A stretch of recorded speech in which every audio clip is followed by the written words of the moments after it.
we carry $1,000 phones and permanent stress in our pockets, wondering why peace feels like a myth. While digital noise drowns us each morning, our ancestors had a different name for safety. And they did not find it on a screen. Everyone blames the system, yet most people hand it the keys before brushing their teeth. Marcus wakes at 6, reaches for his phone, and lets bosses, headlines, ads, and emergencies enter his skull before his feet touch. Sarah does it at midnight, lying in blue light while comment wars, crime clips, and work keep her awake. Nobody needs a priest, psychologist, or Viking elder to explain why that ends badly. Frith was the Old Norse idea of peace, safety, and order inside a trusted circle. Ancestors did not treat peace like a mood board or a forest selfie. Old peace had duties, limits, loyalty, names, neighbors, memory, and consequences. Today, people want calm while feeding the brain panic, outrage, and gossip. You cannot live like a hunted animal, and then wonder why your nervous system sounds like a broken smoke alarm. Actual Frith was not sitting under a tree pretending to be wise for a camera. Real community meant someone expected something from you, not a heart emoji when life got hard. Harold the farmer could not betray a neighbor, insult half the settlement, skip duty, and then post about loyalty. Quietly, Harold knew peace was a wall built with daily conduct. 3 forgotten rules built that wall: fewer inputs, stronger duties, and real people. Later, I will show how to apply those rules without a rune tattoo or time machine. Leif the trader understood that reputation followed him from market to market, because names had weight. Back then, reputation was not perfect justice, because Viking life carried violence, poverty, disease, and hunger. Still, conduct mattered because people saw you, remembered you, and judged you without a mute button. Citizens now want community without duty, friendship without loyalty, respect without behavior, and freedom without responsibility. Cowards want ancient honor with modern privacy settings turned on. Phones became the new village idiot, except now the idiot lives in your pocket and talks all day. Distance once limited stupidity, along with weather and shame. Technology removed those limits and called it connection. Daniel claims he has a tribe because strangers follow him, yet he eats alone. Likes are not brothers, followers are not kin, and comment sections are not community. Digital belonging gives the feeling of company without the burden of friendship. Friendship demands time, patience, loyalty, and courage when you are not performing. Platforms offer the cheaper version: reaction, outrage, and the warm hit of being noticed. Congratulations, you did not build a tribe, you joined a digital bus station where everyone shouts. But here is the part nobody wants to admit. Noise is not only something we endure anymore, noise has become something we crave. Addiction hides inside habits that feel normal. People say they hate drama, then refresh it. Viewers say they hate outrage, then search for the next person to hate. Workers say they need rest, then carry the office in their pocket like a portable overseer. Parents say childhood should be calmer, then hand children screens because silence became uncomfortable. Society did not just trap us, it trained us to fear stillness. Media understood the weakness and built an altar on top of it. Every day the screen offers another crisis and some expert explaining why tomorrow is doomed. Serious warnings exist, and nobody honest should pretend every alarm is fake. However, the business model rewards attention, and fear is the cheapest attention drug on earth. Editors know calm people leave, nervous people refresh, and angry people share. News does not need you informed, it needs you nervous enough to return after ads. This is not just about your phone. When individual peace disappears, society starts making less sense. Private noise becomes public disorder when enough people stop listening, trusting, and showing up. Societal breakdown is not only happening in our pockets, it is happening in our streets. Once people abandon each other, the circle of safety collapses. Easy blame appears when a city feels broken, because people want one villain, one policy, one group. Immigration is where lazy commentary often steps on the landmine and then acts shocked by the explosion. Some European cities have crime problems, gangs, fear, and abandoned families. Treating every broken street as an immigration story is not analysis. It is anger wearing a costume. It is a house with a dozen leaks, from leaders looking away to neighbors not caring. Yet shared peace, actual Frith, breaks when everyone stops showing up. Leaders refuse order, citizens refuse duty, trust dies and the circle collapses. Responsibility must apply to newcomers, locals, police, schools, parents, and officials. Politicians love simple blame because complexity makes them look responsible.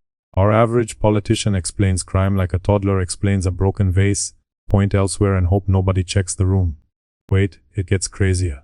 Suits on the screen are easy targets, but we keep the lights on in that room. Amid the roar, we still feed it. Anger becomes easier than repair. Outrage feels cleaner than duty. The industrial world traded our villages and kin for rent, clocks and debt. Processed, not merely moved, is what happened to us.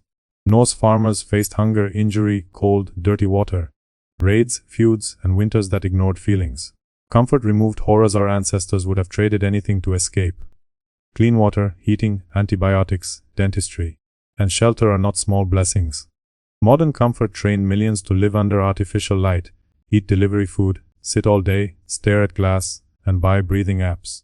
Humanity traded ancestral winters for a heated cage with monthly payments. Honor got replaced by brand management, and that switch explains half the modern fake masculinity market. Integrity means your word costs something. Branding means your image matters more than your conduct. Oliver posts wolves, runes, swords, and discipline quotes, then cannot answer a hard message, keep a promise, or arrive on time. Rune tattoos do not make a man honorable, they just make bad habits look historical. Viking style without duty is costume. Ancestor talk without action is decoration. Drengur was not an aesthetic, it pointed toward courage, fairness, reliability, and conduct people could measure. Men do not need more symbols if their calendar body, home, friendships, and promises are a wreck. Identity begins when behavior stops begging for applause. Home gang is funny because old duels sound insane, and no sane person should bring back death duels over insults. Island combat is not the lesson. Words used to have weight because insults could damage a name or drag families into danger. Now comment sections let people say things they would never say if the other person stood nearby. Keyboard warriors call strangers weak, stupid, traitors, cowards, and worse. Then panic when real disagreement enters the room. Algorithms created a generation of warriors who need a password reset after eye contact. Touch grass became a meme because it is embarrassingly true. Actually stop. Look at your hands. Recall the last time they did something without a screen. Go outside, walk, train, build something, meet real people, hike, lift, repair, cook, or help someone. Nature is not magic fairy dust, and a forest will not solve debt, grief, trauma, or loneliness by itself. Physical activity, daylight, sleep, and real social contact still help, because bodies are not software updates waiting for better settings. John repairs an old chair with his uncle and realizes attention returns when the hand has a task. Sometimes the cure is 10 minutes outside without treating your phone like a dying child. Here, the 3 old rules return. Fewer inputs means you stop letting every headline, stranger, and algorithm turn your mind into a public road. Stronger duties mean you become useful somewhere real, inside a family, workplace, club, or neighborhood.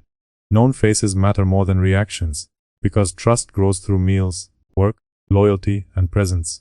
Regaining Frith is rebellion because calm people buy less garbage. Stress makes a person easier to sell to, scare, flatter, distract, and herd. Vendors sell panic, then sell comfort. Companies create loneliness, then sell connection. Influencers create insecurity, then sell identity. Apps create restlessness, then sell focus. None of this requires a secret counsel because incentives do the work. Recovery sounds boring to people addicted to dramatic solutions. First, cut the inputs that keep your brain in emergency mode. Second, accept duties that make you useful to real people. Third, build circles where trust is proven by action, not slogans. Keep stronger routines. Reduce screen time. Accept real duties. Do physical work. Set clean boundaries. Choose people you can trust, not people who only clap when you perform. Forgive less theatrically and repair more honestly. Leave some arguments unanswered. Make your home quieter. Protect meals, sleep, friendship, family, and work from the endless public toilet of online noise. History does not give us a clean escape plan because ancestors were not superheroes. Evidence still points toward boring basics: movement, sleep, social contact, duty, boundaries, and less constant stress. Worldly people knew this before apps because every household needed labor, rest, trust, and limits. Comparison matters because modern life removed many old dangers while adding new ones that look harmless until they own attention. Try telling Eric that anxiety is only weakness after work follows him home, news follows him to bed, and debt enters breakfast. Ask yourself why loneliness survives instant contact. And the answer appears in the gap between contact and care. Notice the teenager who knows every scandal, feud, disaster, and strangers face, but cannot sit alone for 5 quiet minutes. Practical rebellion begins when people stop confusing awareness with obedience, connection with belonging, and comfort with peace. Earlier generations understood something modern society keeps burying under convenience. Lasting peace is not what happens when every problem disappears. Safety is built by conduct, memory, duty, restraint, courage, and people who show up when weather turns. Community is not a feeling you consume. Guarded Frith is something you practice and earn in front of others. Maybe the system is loud, greedy, and sick, but maybe you also keep opening the door and offering it coffee. Such machinery does not fear your opinion. Measured freedom looks boring on camera because it is mostly a man closing apps, keeping promises, cooking dinner, and refusing cheap rage. Realistically, nobody escapes modern society completely, but families can reclaim pieces by choosing fewer inputs, fewer fake emergencies, and people who notice absence. Finally, the system thrives on your distraction. So reclaim your Frith today by putting the phone down and doing one thing that actually matters before the noise owns another morning.